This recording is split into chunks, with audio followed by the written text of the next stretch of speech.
बिहार के बेगूसराय में उद्घाटन के पहले ही लगभग 13 करोड़ रुपए के बजट से बना ये आरसीसी पुल टूट गया।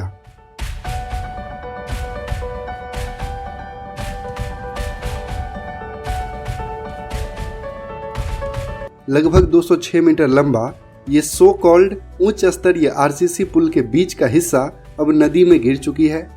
अभी तक इस पुल को कनेक्ट करने वाला अप्रोच रोड भी नहीं बना था, इसीलिए केवल ट्रैक्टर और पैदल ही लोग इस पुल को पार करते थे। और सबसे शॉकिंग तो ये है कि इस पुल के रख रखाव यानी कि मेंटेनेंस के लिए भी 32 लाख रुपए मिले थे। तो चलिए पूरी स्टोरी देखते हैं।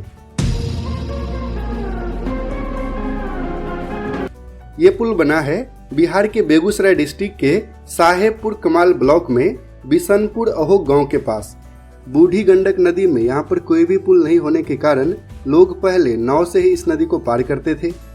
तो 2012-13 में साहेबपुर कमाल के तत्कालीन विधायक प्रवीण अमानुल्लाह की रिक्वेस्ट पर मुख्यमंत्री नवार्ड योजना से यहाँ पर एक उच्च स्तरीय आरसीसी पुल बनाने की मंजूरी मिली। ध्यान दीजिएगा, उच्च स्तरीय आरसीसी पुल। प्रभात खबर के अकॉर्डिंग इस पुल को बनाने का एस्टिमेटेड बजट था 13 करोड़ 43 लाख रुपए, जबकि 31.72 लाख रुपए से इस पुल का मेंटेनेंस भी होना था। लेकिन अभी तक इस पुल को कनेक्ट करने वाला अप्रोच रोड भी नहीं बना था, जिस कारण कोई भी बड़ी गाड़ी इस पुल से नहीं गुजरती थी। केवल ट्रैक्टर और छोटे मोटे व्हीकल जैसे कि बाइक, साइकिल और पैदल ही लोग इस पुल को पार करते थे।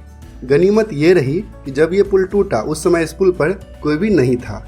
तो इस पुल के पिलर नंबर 2 और पिलर नंबर 3 के बीच का हिस्सा टूटकर पानी में गिर गया। इस पुल के गिरने से आखिर क्या हो गया?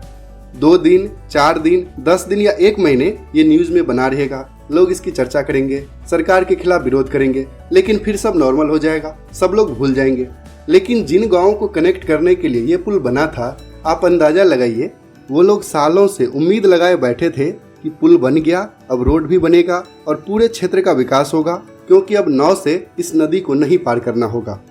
क्योंकि हम लोग आज़ादी का अमृत महोत्सव मना रहे हैं और आज़ादी के 75 साल बाद भी अगर नाव से ही इस नदी को पार करना पड़े तो फिर ये लोग अपने किस्मत के अलावा और किसे कोसेंगे? I don't know what to do. मेरी किस्मत ही खराब है, मेरी किस्मत ही खराब है। वहाँ के लोकल लोगों का कहना है कि कंस्ट्रक्शन के टाइम 8 mm के सरिये का इस्तेमाल किया गया था इस आरसीसी पुल में। तो ये जिम्मेदारी किसकी थी? ठेकेदार, इंजीनियर, डिपार्टमेंट या फिर सरकार? सब के सब चोर हैं और इसके लिए सब के सब जिम्मेदार हैं। वैसे तो अपने देश में पुल गिरना कोई नई बात नहीं है। गुजरात में भी चुनाव के जस्ट पहले ही मोरबी में पुल गिर गया था।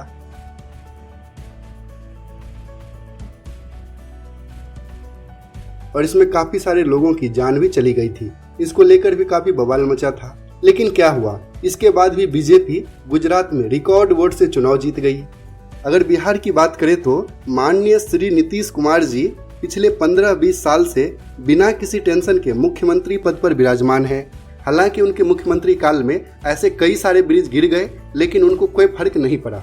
बिहार में ये कोई पहला केस नहीं है पुल गिरने का। इसके पहले भी बिहार में कई बार पुल गिर चुके हैं, लेकिन अभी भी भ्रष्टाचार में कोई भी कमी नहीं आई है। बाकी जहां पर ये पुल गिरा है वहां पर पहले भी गाड़ियां नहीं चलती थी, अब भी नहीं चलेगी। लेकिन ये था कि पहले लोग पैदल, बाइक से या साइकिल से इस नदी को पार कर लेते थे, लेकिन अब उन लोगों को नाव से ही पार करना होगा। क्योंकि इस पुल को रिपेयर करना भी रिस्की होगा, क्योंकि बाकी के पोर्शन में भी वैसा ही काम हुआ होगा। उसी तरह के सरिया और उसी तरह के कंक्रीट का इस्तेमाल पूरे ब्रिज में किया गया होगा। तो हो सकता है कि कुछ सेक्शन आज गिरा है और आने वाले टाइम में इसका और कुछ सेक्शन गिर जाए। इसीलिए रिस्क तो नहीं लिया जा सकता है। और यहाँ पर नया पुल बनाने के लिए अप्रूवल से लेकर कंप्लीशन में कम से कम 10 साल का टाइम तो जरूर लग जाएगा।